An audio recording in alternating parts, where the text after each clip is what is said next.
So, the Racing Bulls, they've had a pretty decent start to this season overall. They've come up from 8th place last season to be 7th place at the time of recording after the British Grand Prix, on the coattails of Sauber.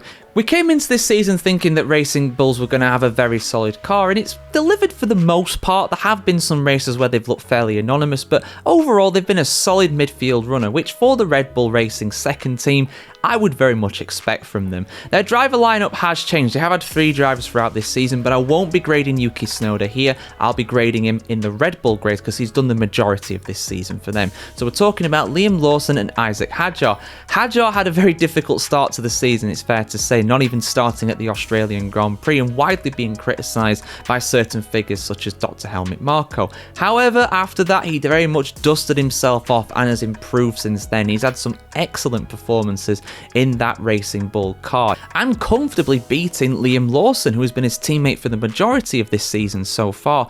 Relatively comfortably, he's been really impressive. There have been some moments, obviously, with Hadjar being a bit erratic here and there. I mean, you might criticise his retirement at the British Grand Prix, but if you look at the onboard, the man could see about as much as Stevie Wonder going into that corner. The spray was so bad.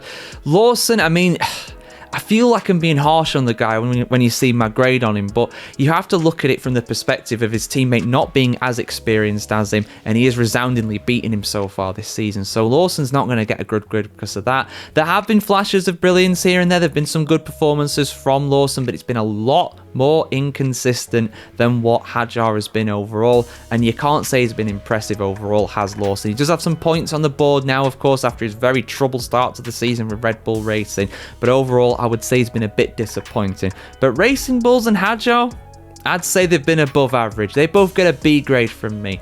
I mean, I'm marginal with Racing Bulls. You might say only 1 place better than last season. Is that really worthy of a B? But they're very close to Sauber, and given Sauber's, I believe, lack of performance in that car for the most part, I would expect the Racing Bulls to catch them, and they're very much favourites to get 6th, if not 5th at this point, with how much Williams are struggling too. Lawson has been disappointing. If he doesn't pick himself up in the second half of the season, I'll probably have to give him an E grade. Right now, I'm going with a D grade just because I think there is time for it to improve. With Hadjar, he's been above average, he's been really impressive. You could make a case for him being the best rookie this season, although there are a few notable bits of competition there for that. But overall, Racing Bulls doing good. Lawson needs to improve, but plenty of time to see an improvement there.